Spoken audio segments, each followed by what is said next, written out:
প্রত্যেকটা মেয়ে চায় তার স্বপ্নগুলো পূরণ করতে সামর্থ্য অনুযায়ী যতটুকুই পারে। সবাই চায় তার স্বপ্নটুকু পূরণ হোক। সো গাইস, আসসালামু আলাইকুম। সবাই কেমন আছেন? আশা করি সবাই ভালো আছেন। আমি আলহামদুলিল্লাহ আপনাদের দোয়ায় অনেক বেশি ভালো আছি।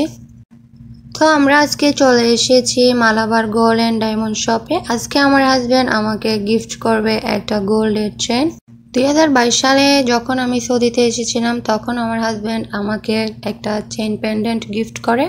তো তখন আমি যে চেনটা কিনেছিলাম চেন পেন্ডেন্ট, ওই পেন্ডেন্টটা অনেক ভারী ছিল, অনেক মজবুত ছিল, বাট চেনটা একেবারেই চিকন ছিল। সো দেন আমি চিন্তা করলাম যে আমি আমার আগের পেন্ডেন্টটা রেখে দিব, যেহেতু ওইটা মজবুত ছিল।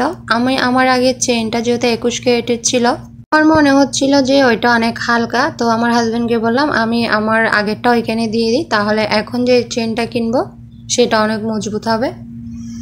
তো আমার হাজব্যান্ড তো চাইছিল যে শুধু আমাকে গোল্ড গিফট করবো। তো আমি বললাম যেহেতু দুইটা চেন দিয়ে আমি কি করব, তো আগেরটা সহকারে দিলে এটা আরো অনেক মজবুত হবে। আর এখানে আমার সবচেয়ে একটা জিনিস অনেক বেশি ভালো লেগেছে, সেটা হচ্ছে 2022 সালে আমরা ঠিক যে প্রাইসে চেনটা নিয়েছিলাম সেম প্রাইসে আপনি এখানে সেল করতে পারবেন। বর্তমান সময়ে যে প্রাইসটা চলে সেই প্রাইসটাই তারা নিবে। এখানে তারা কখনোই এটা বলবে না যে হাইট চলে গেছে এটা সেটা। বাংলাদেশে এটা অনেক বেশি হয়। সো আমার এই গোল্ডটা ছিল 22 ক্যারেটের, বড়ির চেয়ে একটু সামান্য কম ছিল। আর এই চেনটা অনেক মজবুত ছিল, আমার অনেক পছন্দ হয়েছে, অনেক ভালো লেগেছে।